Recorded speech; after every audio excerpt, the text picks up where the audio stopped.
Shalom saudara-saudara yang dikasihi oleh Tuhan. Izinkan saya mengucapkan selamat tahun baru teristimewa kepada saudara-saudara yang pada awal tahun tanggal 1 Januari yang lalu saudara-saudara tidak mengikuti kebaktian. Dan pada saat ini saya beserta seluruh hamba-hamba Tuhan dan majelis jemaat, seluruh jemaat di gereja ini mengucapkan selamat tahun baru kepada saudara. Kiranya hidup kita semakin hari semakin intim, semakin dekat dengan Tuhan, dan kita semakin menjadi berkat bagi banyak orang. Dan hidup kita dipenuhi dengan berkat-berkat surgawi. Saudara-saudara yang dikasihi oleh Tuhan, mari kita membuka Alkitab kita. Yang pada hari ini kita akan membaca dari Mazmur pasal yang ketiga, ayat yang pertama sampai dengan ayat yang ke-9. Mazmur pasal yang ketiga, ayat pertama sampai dengan ayat yang ke-9. Demikianlah firman Tuhan. Ya Tuhan, betapa banyaknya lawanku. Banyak orang yang bangkit menyerang aku. Banyak orang yang berkata tentang aku, baginya tidak ada pertolongan daripada Allah. Tetapi Engkau Tuhan adalah perisai yang melindungi aku. Engkaulah kemuliaanku yang mengangkat kepalaku. Dengan nyaring aku berseru kepada Tuhan dan Ia menjawab aku dari gunungnya yang kudus. Aku membaringkan diri lalu tidur. Aku bangun sebab Tuhan menopang aku. Aku tidak takut kepada puluhan ribu orang yang siap mengepung aku. Bangkitlah Tuhan, tolonglah aku ya Allahku. Ya, Engkau telah memukul rahang semua musuhku dan mematahkan gigi orang-orang fasik. Dari Tuhan datang pertolongan, berkat-Mu atas umat-Mu. Sedemikian jauh pembacaan firman Tuhan. Saudara-saudara yang dikasihi Tuhan, pada hari ini kita telah menapaki tahun 2021. Dan kita sudah memasuki hari yang ketiga. Saudara, sebagaimana yang saya sampaikan di kebaktian awal tahun pada tanggal 1 Januari kemarin. Saudara, kita mungkin saja masih hidup di bawah bayang-bayang pandemi COVID-19 dengan segala dampak. Mungkin kita juga akan mengalami kesulitan-kesulitan di dalam kehidupan kita. Akan tetapi saudara-saudara, saya berpesan kepada kita semua di dalam khotbah awal tahun yang lalu itu, baiklah hendaknya kita hidup sebagai orang-orang yang dibenarkan oleh Tuhan. Kita adalah orang-orang yang mampu untuk tetap bertumbuh dan menghasilkan buah di dalam kehidupan kita, teristimewa di dalam iman kita. Nah saudara-saudara, pada hari ini kita akan belajar tentang bagaimana kita melewati atau menjalani hari-hari hidup kita di tahun ini dengan lebih lagi mengandalkan Tuhan. Saudara-saudara, mungkin saudara akan berkata, wah khotbah ini lebih cocok bagi orang-orang yang mengalami kesulitan, yang mengalami masalah. Saya baik-baik saja kok bosu. Saya nggak begitu banyak pengaruh terhadap pandemi ini. Usaha saya tetap maju, bahkan semakin diberkati Tuhan di pada masa pandemi ini. Saya tidak mengalami kesulitan. Gaji saya tetap saya terima seperti biasa. Bahkan sekarang lebih enak lagi bosu, saya bisa tinggal dan bisa kerja dari rumah. Nggak harus datang ke kantor. Saya biasa-biasa, saya baik-baik saja. Saudara-saudara, mengandalkan Tuhan. Bukan hanya ketika kita sedang menghadapi kesulitan, ketika kita menghadapi masalah dalam kehidupan, kemudian baru kita datang mengandalkan Tuhan. Saudara-saudara, khotbah ini berlaku untuk setiap kita. Termasuk saudara yang pada saat ini mengatakan, saya hidup baik-baik saja. Atau bahkan saudara-saudara mengatakan saya hidup di dalam situasi yang mapan. Saudara-saudara, mengandalkan Tuhan harusnya menjadi sikap hidup gaya hidup, pola hidup, bahkan kehidupan dari setiap anak-anak Tuhan. Saudara-saudara, justru ketika kita merasa bahwa kita ini sedang baik-baik saja, kita sedang mapan dalam menjalani kehidupan kita, saudara-saudara, mari kita mengkoreksi diri kita sendiri. Apakah kita masih tetap mengandalkan Tuhan? Atau jangan-jangan saudara-saudara kita sekarang ini sedang dalam mengandalkan diri kita sendiri. Kita mengandalkan pengalaman-pengalaman kita, mengandalkan pengetahuan kita, mengandalkan materi yang kita miliki, saudara-saudara. Atau mungkin pada saat ini kita juga sedang mengandalkan orang-orang, mengandalkan sesuatu, dan kita tidak lagi mengandalkan Tuhan.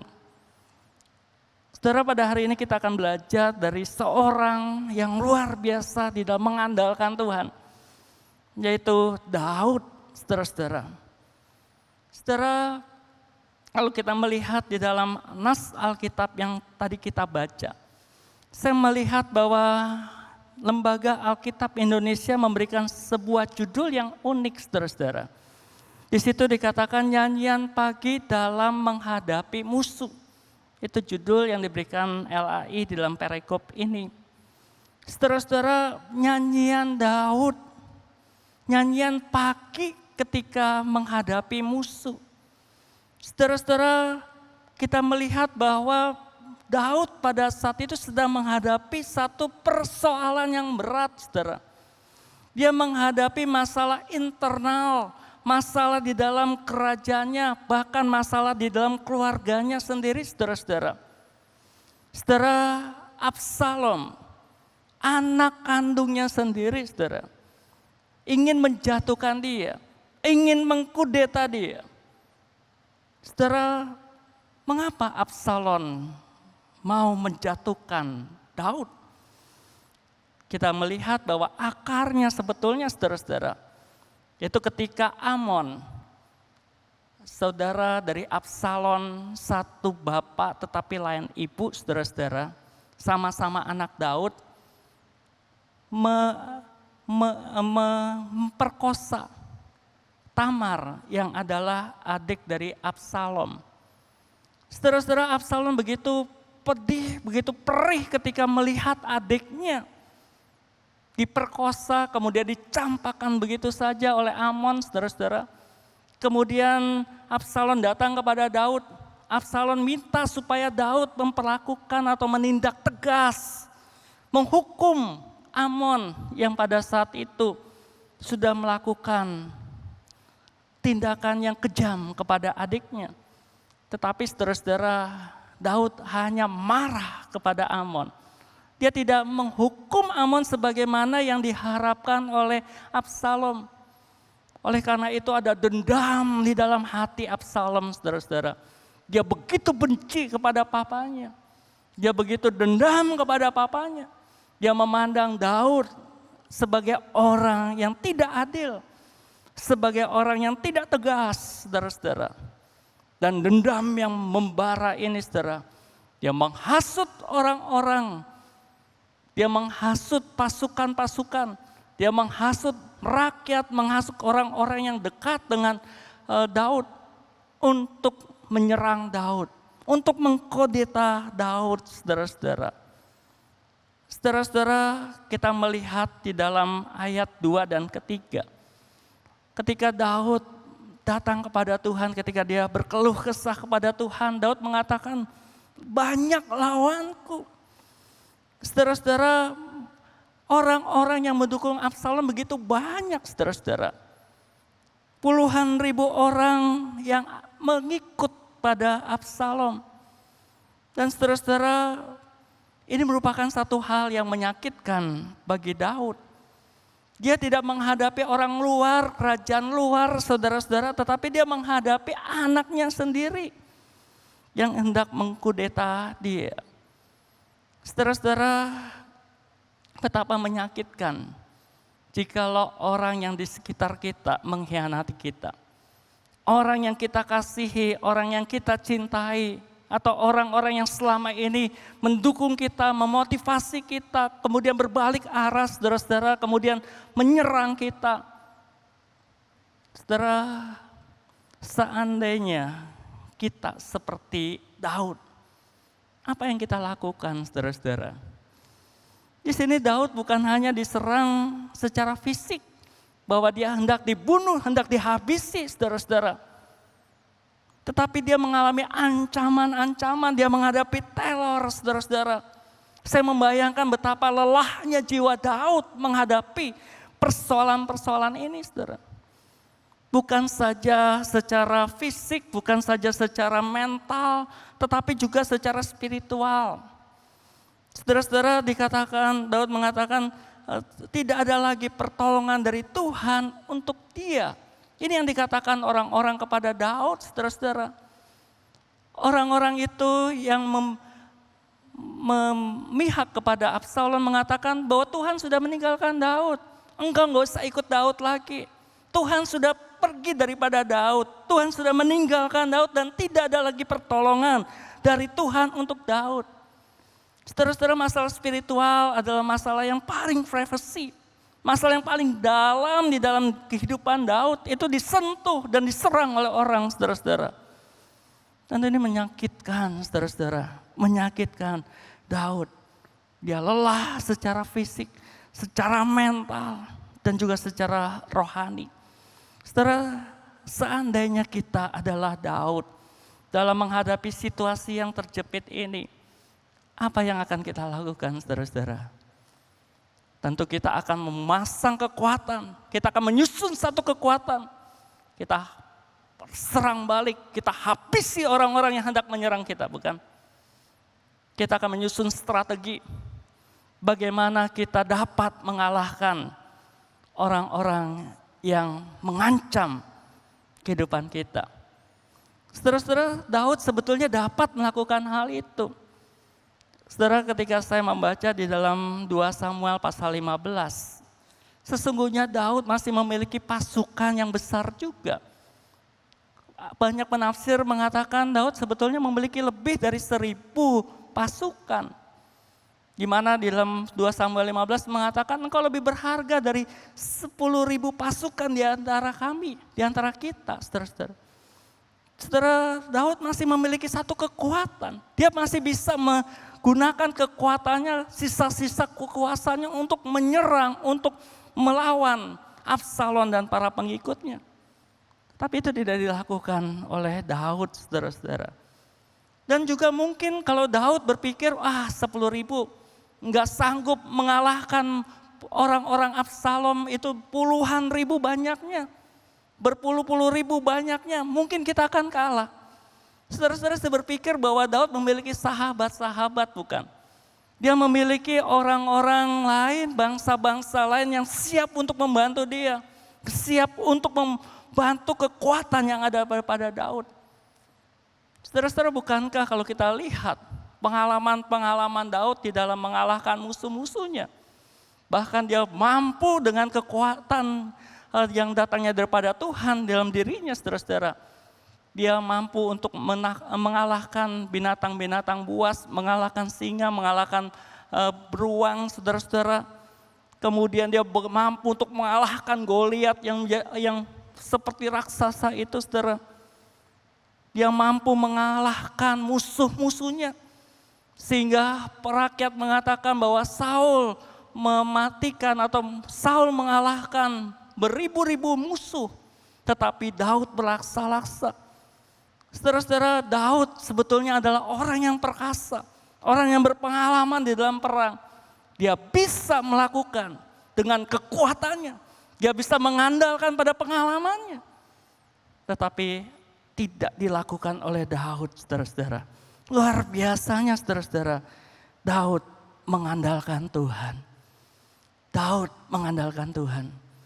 Saudara, Daud kita kenal sebagai orang yang mengandalkan Tuhan. Sejak dia masih menjadi menggembala kambing domba, saudara-saudara, Daud mengandalkan Tuhan. Dengan kekuatan yang datangnya dari Tuhan, dia bergumul, dia melawan binatang-binatang buas, saudara-saudara. Dengan kekuatan yang datangnya daripada Tuhan, dia mengalahkan pahlawan orang Filistin itu, Goliat, yang tubuhnya jauh lebih besar daripada dia, saudara-saudara. Dengan mengandalkan Tuhan, dia menaklukkan musuh-musuhnya. Saudara-saudara, Daud lebih memilih mengandalkan Tuhan daripada mengandalkan diri sendiri, daripada mengandalkan orang-orang lain. Saudara, kita akan belajar pada hari ini, apa sih ciri-ciri daripada orang yang mengandalkan Tuhan? Apa ciri-ciri daripada orang yang menaruh kekuatannya, menaruh harapannya, dan mengandalkan Tuhan dalam kehidupannya? Saudara-saudara, yang pertama adalah intim dengan Tuhan.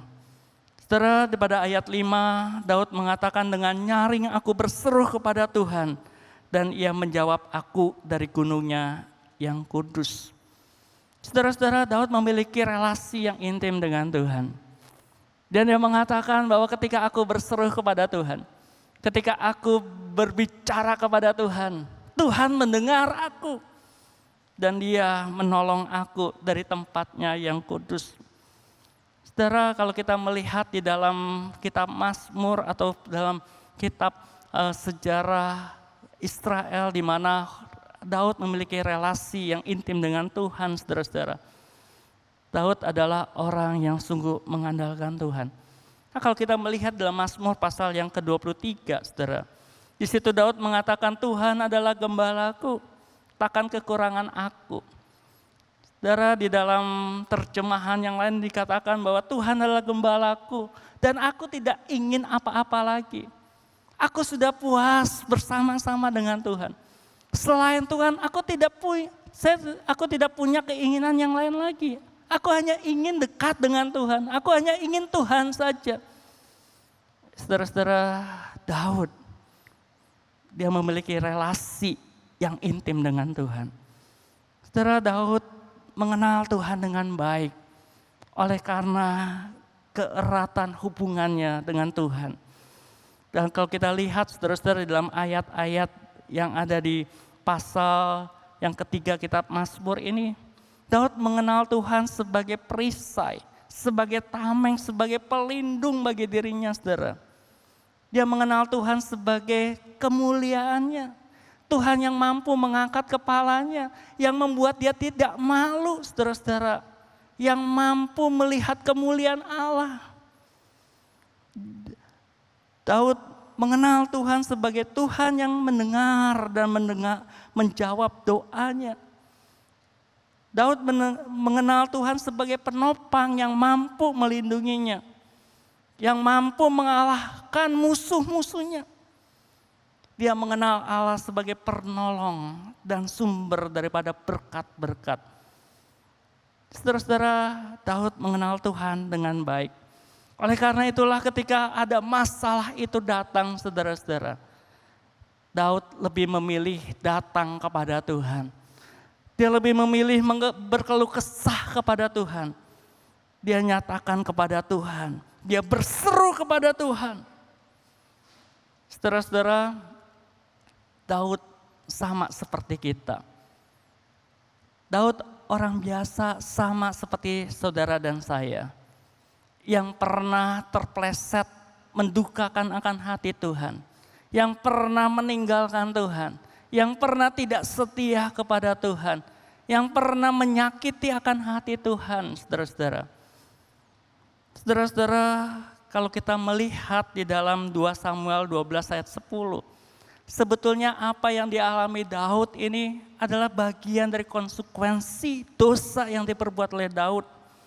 Di mana pada ayat-ayat itu dikatakan bahwa keturunanmu akan saling melawan satu dengan yang lain. Dan malapetaka akan menimpa keluargamu. Itu adalah konsekuensi dari dosa yang telah diperbuat oleh Daud ketika dia menghampiri Batsheba dan membunuh Uria, saudara-saudara. Saudara-saudara, tetapi di dalam keperdosaannya Daud, dia datang kepada Tuhan, dia bertobat kepada Tuhan, dia memulihkan kembali relasinya kepada Tuhan.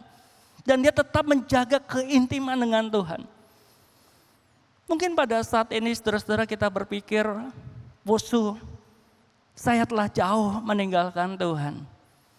Di tahun 2020 ini, terutama ketika saya sudah tidak lagi mengikuti kebaktian tatap muka, saya enggak lagi tuh ikut kebaktian.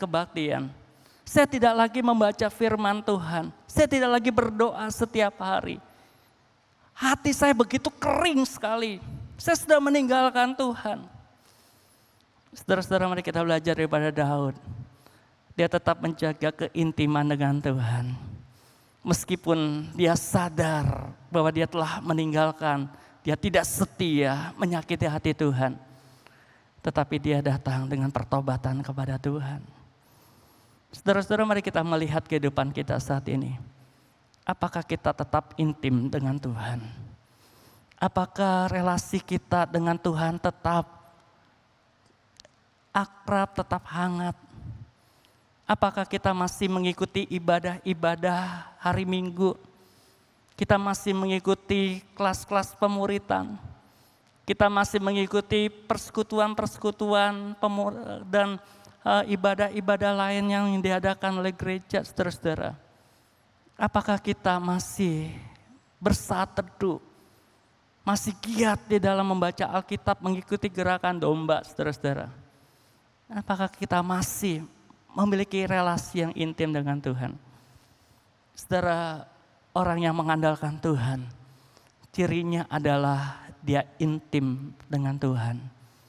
Terus saya berdoa kepada Tuhan, Tuhan tolong saya, tolong John Lee ini Tuhan, tolong saya Tuhan, agar saya tetap memiliki relasi yang intim dengan Engkau Tuhan. Agar saya tetap hangat, merasakan, menikmati kehadiran Tuhan setiap hari. Saudara yang dikasih Tuhan, mari kita intim dengan Tuhan, mengandalkan Tuhan. Tadi kita memiliki relasi yang erat, yang akrab, yang hangat dengan Tuhan. Saudara-saudara, hal yang kedua, ciri orang yang mengandalkan Tuhan adalah fokus pada Tuhan. Saudara, pada ayat 4, Daud mengatakan, Engkaulah kemuliaanku dan mengangkat kepalaku. Saudara-saudara, persoalan berat yang menerpa Daud, kita lihat saudara-saudara, itu tidak membuat Daud menjadi down, tidak membuat Daud menjadi kecewa kepada Tuhan, marah kepada Tuhan. Tetapi justru saudara-saudara, Alkitab Indonesia LAI menyatakan bahwa ia tetap bermazmur, tetap bernyanyi bagi Tuhan, saudara-saudara. Numpang tanya, kalau kita menghadapi persoalan seperti Daud, ketika orang-orang di sekitar kita, orang-orang yang kita cintai menyakiti kita, menyerang kita, mengkhianati kita, mengecewakan kita, apakah kita tetap bisa memuji-muji Tuhan enggak, saudara-saudara? Apakah kita tidak bisa tetap bermazmur bagi Tuhan? Tapi Daud bisa, saudara-saudara. Karena apa? Karena fokus hidup Daud, fokus pikiran Daud bukan pada persoalan, bukan apa yang dia alami, bukan apa yang ada padanya, bukan, saudara-saudara. Fokus hidup Daud adalah Tuhan dan hanya Tuhan saja. Sehingga ketika masalah itu menghampiri dirinya, saudara-saudara, yang ada dalam pikirannya adalah Tuhan, Tuhan. Dan dia mampu tetap bersyukur kepada Tuhan. Dia tetap bermazmur, meninggikan, mengagungkan nama Tuhan. Luar biasa, saudara-saudara. Dan Tuhan adalah kemuliaanku. Di dalam sukaku, Tuhan kemuliaanku. Di dalam segala persoalan yang aku hadapi, Tuhan adalah kemuliaanku. Dan Tuhan mengangkat kepalaku. Memandang kepada Dia, memandang kepada Tuhan. Saudara-saudara, luar biasa. Mari saudara-saudara kita juga lihat apakah diri kita fokus kepada Tuhan. Apakah sekarang ini saudara engkau sedang fokus pada masalah yang engkau sedang hadapi. Apakah sekarang ini engkau fokus pada harapan-harapan kepada sesuatu yang engkau ingini dan engkau kejar itu supaya engkau dapat. Apakah sekarang engkau sedang fokus kepada orang-orang yang engkau anggap bisa menolong hidupmu, mengangkat engkau daripada kesulitan. Firman Tuhan sampai kepada saudara, mari fokus kepada Tuhan, fokus kepada Tuhan. Seperti Daud, dia hidup fokus kepada Tuhan. Sehingga dalam segala situasi, dia mampu mengucapkan syukur, dia mampu meninggikan nama Tuhan. Luar biasa saudara-saudara. Saya juga berdoa, Tuhan, agar hidup saya tetap fokus dan fokus kepada Engkau saja Tuhan. Yang terakhir saudara-saudara, ciri orang yang mengandalkan Tuhan, dia percaya kepada Tuhan. Saudara, pada ayat 6 Daud mengatakan, aku membaringkan diri lalu tidur. Aku bangun sebab Tuhan menopang aku. Aku tidak takut kepada puluhan ribu orang yang siap mengepung aku. Saudara-saudara, saya melihat satu hal yang istimewa. Ketika Daud menghadapi persoalan yang berat itu, dikatakan aku membaringkan diri dan tidur, saudara-saudara. Aku membaringkan diri dan tidur, saudara-saudara. Kita lihat Daud dalam persoalan yang dihadapi, dia bisa tidur. Dia bisa tidur dengan nyenyak, saudara-saudara, dan dia bangun besok paginya, dan dia tetap memuji-muji nama Tuhan, dia tetap berjanji kepada Tuhan. Luar biasa, saudara-saudara. Saudara, kalau saya sedang menghadapi persoalan, menghadapi masalah, saya sulit tidur, saudara-saudara. Susah untuk tidur. Tetapi Daud ini, dia tetap tidur, saudara-saudara. Karena apa? Karena ada damai sejahtera dalam hatinya. Karena dia sudah mempercayakan hidupnya kepada Tuhan. Dia mempercayakan persoalan-persoalan yang dihadapinya kepada Tuhan. Dan damai sejahtera surgawi itu datang memenuhi hatinya. Damai sejahtera seperti yang diberitakan oleh malaikat-malaikat kepada gembala. Pada hari ini telah lahir bagimu juru selamat. Dan damai sejahtera di bumi dan di surga. Saudara-saudara, damai sejahtera itu memenuhi hati Daud. Dia percaya sungguh-sungguh kepada Tuhan. Meskipun puluhan ribu orang mengepung dia, siap menyerang dia, mengancam dirinya. Tetapi aku tidak takut. Karena apa? Dia percaya sama Tuhan.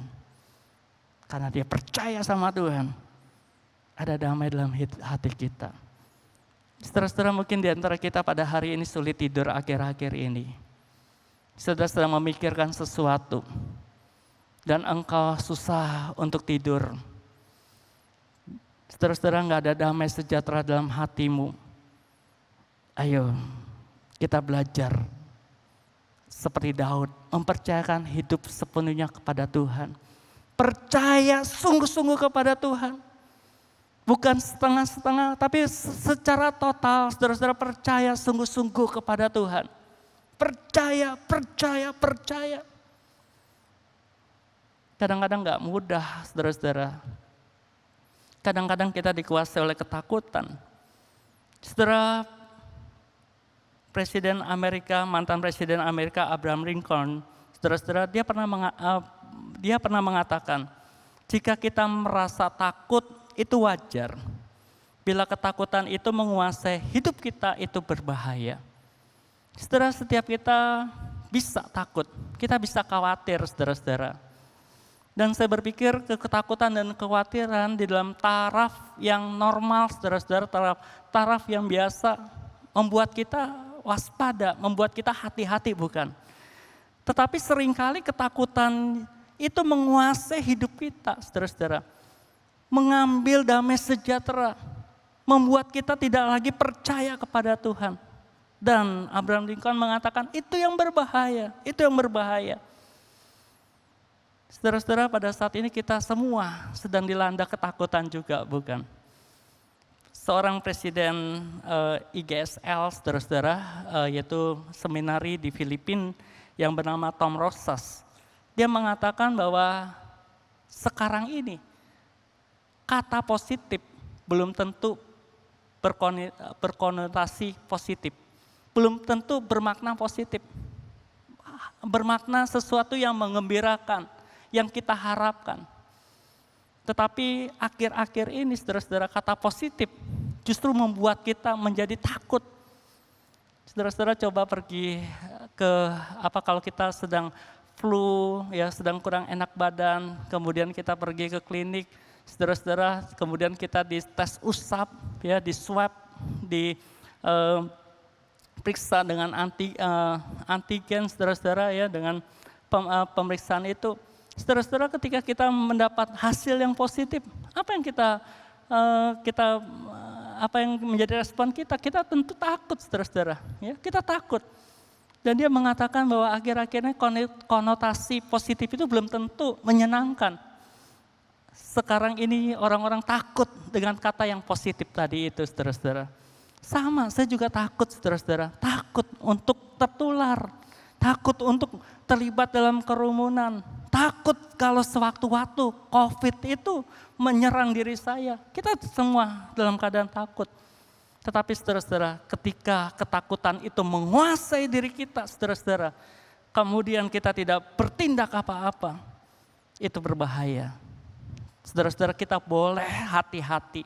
Kita boleh sungguh-sungguh berhati-hati, ya menjaga kesehatan diri sendiri. Tetapi kita jangan takut berlebihan. Karena apa?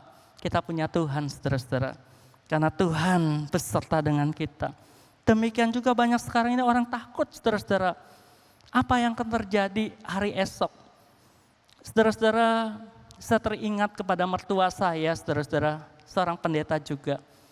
Ketika setiap tahun dia berkhotbah awal tahun kepada jemaat, saudara-saudara, dia selalu mengatakan bahwa tahun ini adalah tahun yang penuh misteri.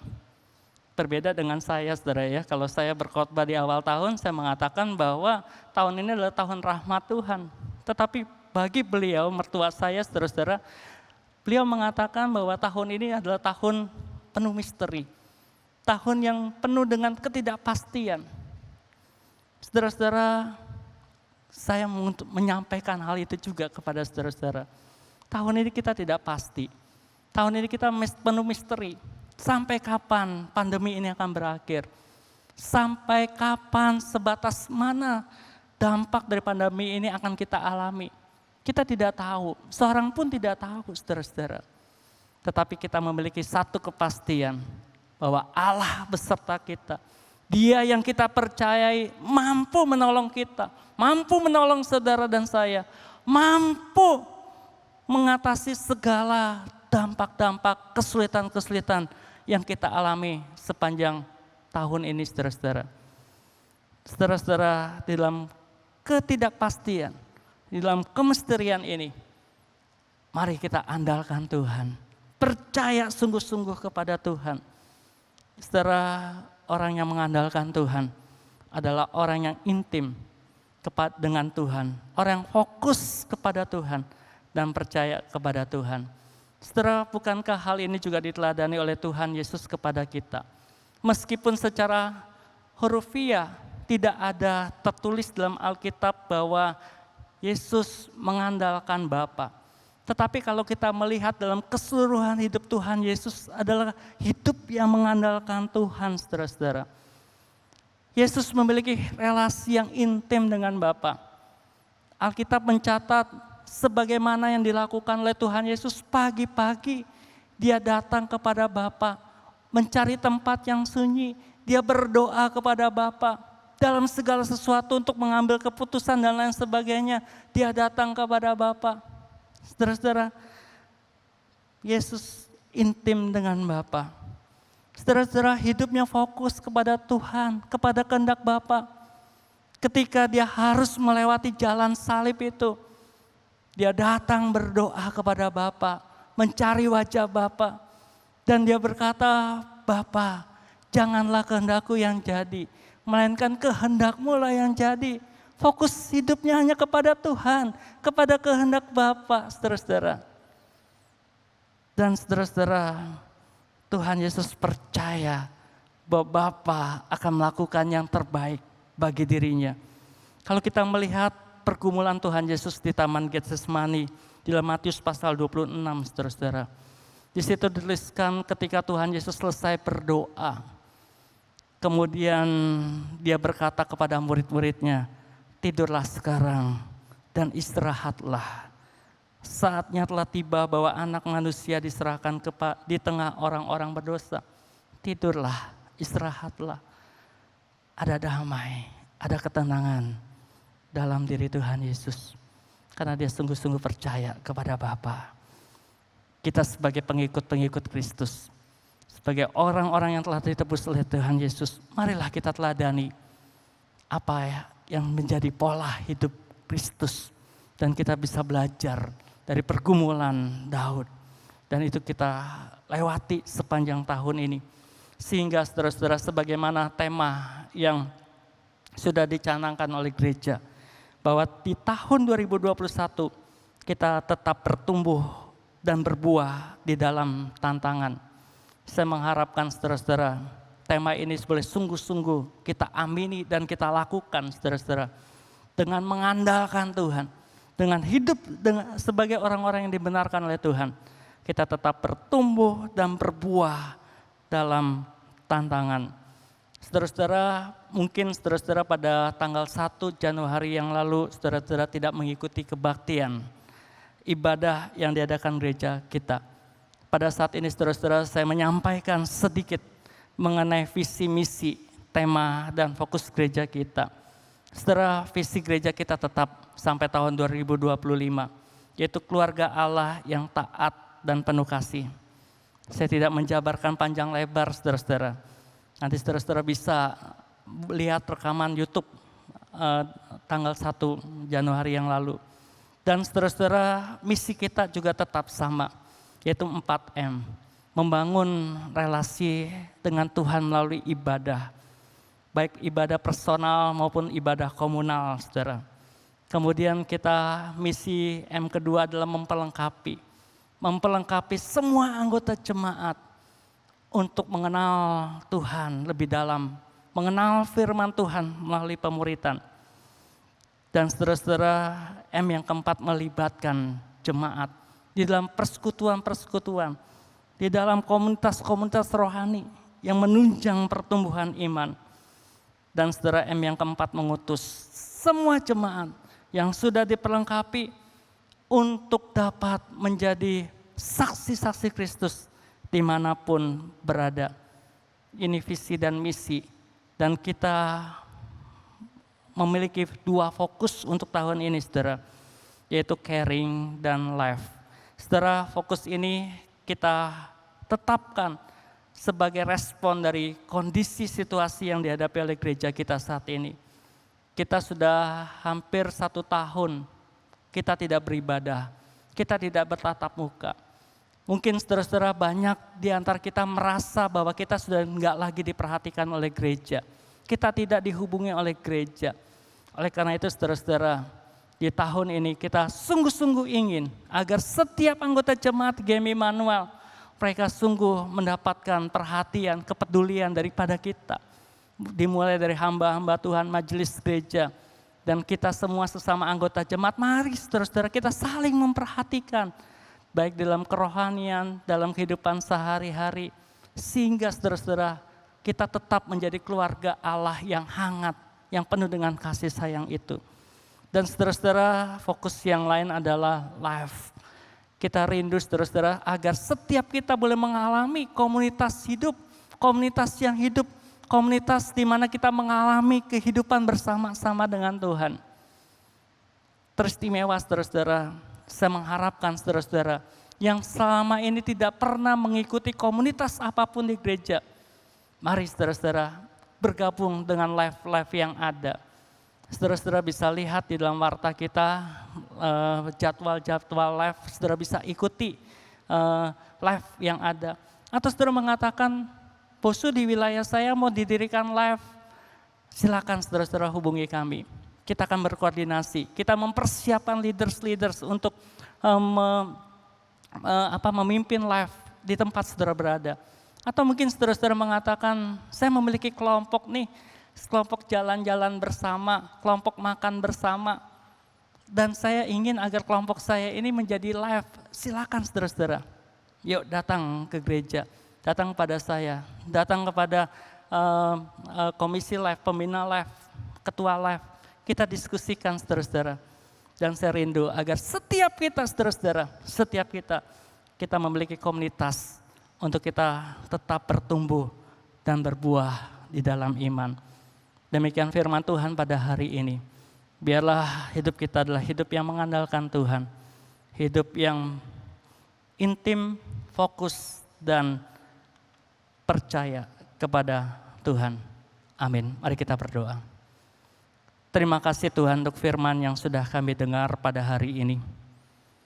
Tolonglah setiap kami agar kami sungguh-sungguh dapat melakukan persis sama seperti yang Tuhan mau. Tolonglah kami yang lemah ini Tuhan. Kami yang seringkali mengandalkan pikiran-pikiran kami, mengandalkan kekuatan dan pengalaman kami. Biarlah di tahun ini kami sungguh-sungguh mengandalkan Tuhan. Kami yang sudah tidak intim lagi dengan Tuhan, Tuhan buat intim pada hari ini. Karena kami percaya Tuhan tidak pernah sekali-sekali meninggalkan kami anak-anak-Mu ya Tuhan. Kami yang telah meninggalkan Tuhan, tarik kembali kami Tuhan, tarik kembali ke kami sekarang ini Tuhan. Sehingga kami boleh masuk ke dalam relasi yang erat kembali dengan Engkau. Dan tolong kami Tuhan, agar kami memiliki fokus hidup hanya kepada Tuhan saja.